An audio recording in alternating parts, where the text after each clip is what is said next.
嗨，大家好啊！今天非常荣幸的邀请到了 Bitget CEO Gracie 陈来做客我们的漂亮说。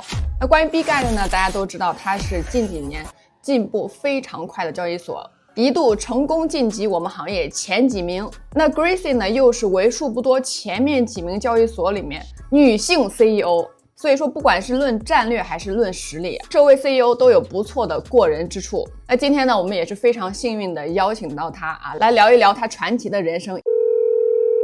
嗨，你好 Gracie。Hi, glad to be here. 你好那我们废话不多说，开始今天的第一个问题。我其实非常好奇，您像这样的一个女性典范，不仅是新加坡国立 MIT 的双科学霸，而且我还听说你很早就和比特币结缘了。你是在$300的时候买到比特币，而且最重要的呢是到现在都没有卖过那这中间到底是什么原因让你有这样的坚持一直做了这样的一个钻石手呢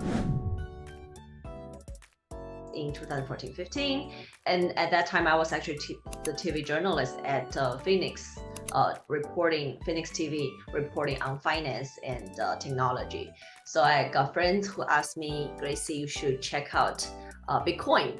Then I found Bitcoin white paper and started to read it.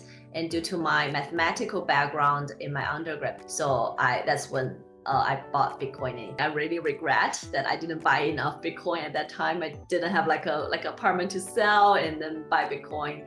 But you're right, like I held them until today. 哇，你听起来真的是非常厉害，学霸还有这个各种奖学金。那我还有一个问题就是你14年刚刚开始的时候，其实没有从事金融相关的您是在凤凰卫视做主持人。后面呢，自己还有2段不是我们行业的一些创业经历，中间呢你还非常有眼光的投资了这个 Bitget这 Bitget 后面我知道被这个 Bitget Wallet 给收购了，现在是成为 Bitget 专属钱包。那经过这个之后，现在又变成了咱们这个加密行业的大佬这个行业跨度我听起来还是非常大的。那我想问一下，哪一段经历是赚钱最多的而且呢，像你这样的一个成功的转型，然后到现在越做越好，对我们屏幕前的各种新人小白后生晚辈有没有什么一些职业规划的建议呢？ Sure. Everyone wanna ask like which one you made the most money. I will tell you that, and I will also tell you which one I lost the most money. So I think both are equally important. So quickly brave, I was looking for opportunities to be an entrepreneur in 2015. And I got introduced to this company called Accumulus, which does SaaS fintech services in China, like serving all the freelancers in China, help them submit their salary settlement and submit their tax payment. So it's a very automated fintech system that we started in 2015. And also that company, 10 years down the street, today it still exists and it still serve lots of freelancers in China market especially, and across Asia Pacific. So that was the experience where I earned the most before Bitget. Set aside Bitcoin investment, indeed Bitcoin investment was the largest pocket. And then 2018, I got interested in VR and I started a VR company where I realized that's probably the experience I lost a lot. So back to your question, what are some advices here? I would say be very focused. If you compare with my 2 entrepreneurial journeys in Web2 startups, fintech and VR, I think the biggest difference is to really identify a need. What I mean by that is, although VR is this fancy technology, Goggle, Meta, Pico from ByteDance, like all these companies started to have some quite portable and affordable VR goggles. But until today, 2025, not a lot of people think, VR is something that they really need. 3 advices. Number 1 for the entrepreneurs is really find the pinpoint. Try to solve a need rather than just something that people may want. And for people who are joining a company, higher executives, even if you are just working or an employee, have an entrepreneurial spirit. Think what your boss is thinking. And then the third advice is for new entries to the market. Try to think of things that you are replaceable. You are paid not by how hard you work, but by how hard you are replaced. 对，我觉得这3个建议真的是非常的直接。那我还有一些好奇想问一下这 Gracie， 就是你能力这么强，忽然间来到 Bitget 公司时，其实在我们行业算是比较大了啊。我听说也是有几千名员工呢。那在这种情况，你空降过来会不会有一些这种老员工不好管理啊，或者是遇到这种职业阻碍的这种事情呢？ While I'm working here. And also Bitget started in 2018. It's been there for a while, but it wasn't that big. So in terms of how I try to, build my influence and let people respect me, I guess it's actually quite simple. It's not about the pushbacks from OGs or I'm being a female or not. It's all about bringing results to the table. So there were people saying Bitget is like the crypto version of Huawei, which I kind of agree because we share some of the spirits in terms of a little bit like the wolf-driven spirit and very much focused on results. And that's why we are who we are today, and that's why we can grow Bitget in this previous. So in 2022, when I joined Bitget, as mentioned, I was like this managing director role who needs to increase the marketing influence and brand awareness for Bitget. So the first thing I did that year, or like a major thing I did that year, was to look at, in 2022, what's the biggest event? Oh, end of the year we have the World Cup. Okay, let's get more exposure in the World Cup. So I signed Leo Messi before the World Cup. Got lots of influencers around the world to visit him, not him, but visit that game in semifinal, final, whenever Leo Messi was playing. And we also got very lucky that he and the Argentina team won the championship, and that increased Bitget's global presence a lot. And subsequently, build influencer network, quadrupled our user base, our trading volume. And that's why in early 24, when our previous CEO wanted to leave the company, the board members asked me, Gracie, do you want to be the CEO? I spent a few days thinking about this opportunity and finally answered yes. 哇哦，原来是这样啊！我对 Bitget 的感觉呢，就是之前其实也是没有太听说它，我不是说 Bitget 做的不好啊，就是之前它的名次可能真的没有那么靠前，反而是你经手你在位的这些日子啊，这22年到现在，我觉得它一点就是不停的提升，最终是来到我们所有人面前，变成现在头部的交易所。所以我今天才知道，原来是你在这个过程中，你是有很多做对了的事情，帮助 Bitget 做到了真正的提升，然后最终呢才一步一步来到了这样的一个位置。那我想问一下，你们平时在同行交流的时候，没有一些聊过一些话题八卦？毕竟你前面几名的交易所的团队核心团队全部都是华人。这个为什么就是大家都是都能做这么好呢？是因为你们都是一样的卷吗？还是说是就是各有各的妙招，还是怎么的？就感觉所有的头部前3名、前4名、前5名全部都是华人在干。Well, you're right. Like if you look at CoinGecko or CoinMarketCap, like all these third-party integrator, data integrators, ranking of exchanges, top 5 are typically Binance, OKX, Bybit, Bitget, etc. And these founders are Chinese, but not necessarily Chinese. Like I think CZ grew up in Canada. Founder of Bybit, Benjo, grew up in New Zealand. I grew up in China until 18, but then I moved to Singapore to study for my undergrad and become a very global citizen afterwards. I think building a crypto exchange, you do need a good balance of hardworking Chinese spirit and this global citizen, understand the whole the cultural difference and the whole landscape kind of experience and spirit. What do I mean by that is, if you look at the past entrepreneurial experience in Web2 startups, like lots of innovations come from the US. Chinese people are so good at building applications. Like there were words called copy to China, right? Like C2C, copy to China. Like that you have this innovation started and you find an interesting model, but Chinese people are so good at accelerating everything and building a more like a stronger platform or infrastructure for mass adoption. I think fundamentally it's largely because Chinese people, like you mentioned, Chinese people are very hardworking. If we compare like a developer, like a technology developer in, for example, the US and China, the Chinese developers are much, much cheaper and working longer hours. Yeah, so we've had lots of our employees, right now they probably don't live in mainland China, but they are based in Asia time zone and they are cheaper and they are hardworking.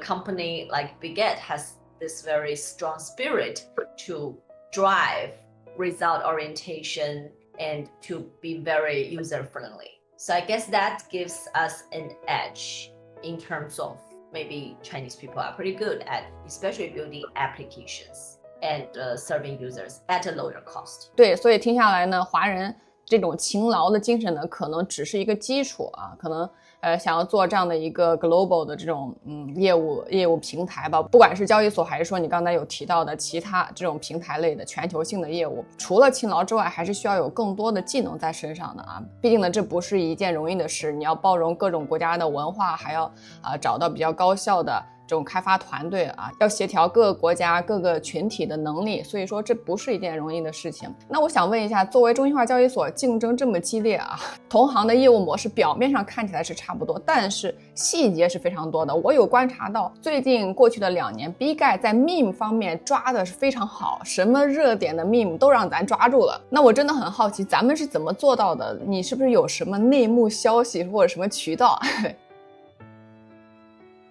？First of all, I don't have any insider info. If I do, I probably, don't need to run an exchange. I'll just be a trader all the time. I wish I do, but actually I don't wish I do, because that would be a boring life that, just earn money too easily, and it's not very ethical or legal. But I guess I want to definitely share a bit on how we selected those memes. So we have a team called Get Research. Like our research team actually have developed a set of coin selector algorithms so that we can screen the high quality targets from DEX rather than and from other the whole market, and decide whether or not to support them for Bitget listing on centralized exchanges. So some of the algorithms what we're looking at is both there are on-chain dimensions, there are also off-chain factors.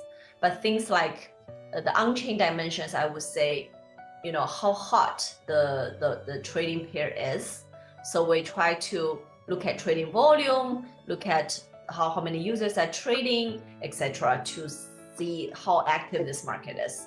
And then we also observe like the security level. We study the contract and score based on whether there are loopholes in the contract to measure security. And we also look at in poker game there's something called chip structure. So we try to see who are holding this token now and what's the lockup period, etc. But if it's meme, it probably usually it's a fair launch. But we try to see the memes which have very good quality of holders maybe for a long time, and we're concerned about any centralized risk. If there's one wallet holding too much chip of this token, then there's risk. And of course, we look at other reasons such as liquidity, such as the upside potential, looking at the turnover rate. those are the on-chain dimensions. And then off-chain dimensions, what I mean by that is typically social media. So, there were people typically discover them through some influencers on Twitter, on Telegram, on Discord. And now we also have Kaito Yaps to give you another dimension of looking at social media. So we look at all these factors trying to decide which project has lots of influence and are hot. 明白了，也没啥内幕消息，全靠实力。那我接下来还有一些关于这个你们未来发展的问题啊，可以简单跟我们透露两句。就是我其实在上次采访笨的时候，我也问他了，我说这个不考虑咱们交易所内部的竞争啊，如果未来交易所面临最大的威胁可能是这种链上的东西啊，去中心化的这种东西。那关于链上的竞争，然后当时笨说的是他认为迟早交易所呢是要被这些给迭代掉的，给取代掉的。那关于这个观点你认同吗？或者说你们 Bitget 有没有什么关于这种链上的发展或者是战略能给我们透露一下？ Speaking of Ben's statement of one day all the centralized exchanges will be replaced by DEX. I think that's a little bit overstated. And I don't know that one day is how long that he's referring to. In my personal opinion, I don't think the upcoming 2 years that would happen. DEX will remain like very aggressively increasing maybe market share, but I don't think centralized exchanges will disappear within 2 days. And if you look at the user journey when they started to invest in crypto, it typically still starts with centralized exchanges. And in 2025, I still see a lot of increase from retail users. Although this year or even like 24 marks the year where there are much more institutional inflows. And 25, maybe we see some national inflows, like the US is thinking about starting the strategic crypto reserve. And there are some other countries in Europe, for example, Czech Republic, are also thinking about that. So our industry has evolved from retail driven to institutional driven to even, in the future, it might be national driven, nations driven. With that said, I still see centralized exchanges as the first stepstone when a new user is onboarded, because it's more secured. There's 24/7 customer service provided. The tokens here, centralized exchanges, are listed and also selected. That means they are bigger. They have been with certain selection criteria, and they've been filtered. Unlike DEX, where you can easily buy a token that probably just went to zero within a few hours, if not a few days. Things like that, I think centralized exchanges are still having some edge. But why Ben said DEX is becoming more and more prominent, which I agree, is that if you look at, for example, Trump meme coin, that's a very important case that it's launched on Jupiter, on DEX rather than centralized exchanges. Of course, it's Donald Trump's official meme coin, and they may have their reason of doing it on DEX. But basically, a lot of tokens are launching on DEX and later to centralized exchanges. Yeah, so for one user, it can be different user experience. It can also be for different groups of users in that sense. I don't think DEX and central exchange have to, they will coexist, and it won't be like, it's all DEX. There's no more central exchange, at least not happening in upcoming 2 years. 其实用户的需求就是交易嘛，只是我们换一种产品去服务用户啊。用户需要什么产品，我们就把什么产品做好。我觉得还是很直接的，我觉得你的思路还是这个高瞻远瞩的。我想跟你聊一下关于行情的问题，这是我们社区用户最关心的问题。好，那第一个问题呢，我想问就是，这一轮的行情是不是走熊了啊？That's a good question. Like what happened in the previous cycle, actually the 2 cycles before. I think although there's no DeFi summer, it could be AI summer, right? Like in 2025, I think AI has an opportunity to be a very strong sector as DeFi were, or as some public chains were developing as a new important sector. But the most important thing is fundamentally, Bitcoin is highly related to the US stock market today. If you compare the Sharpe ratio, sorry, I'm becoming a little bit technical on this when it goes to investment decisions or investment market opinions. Like if you compare Sharpe ratio, which measures the return of an asset with liquidity, with volatility.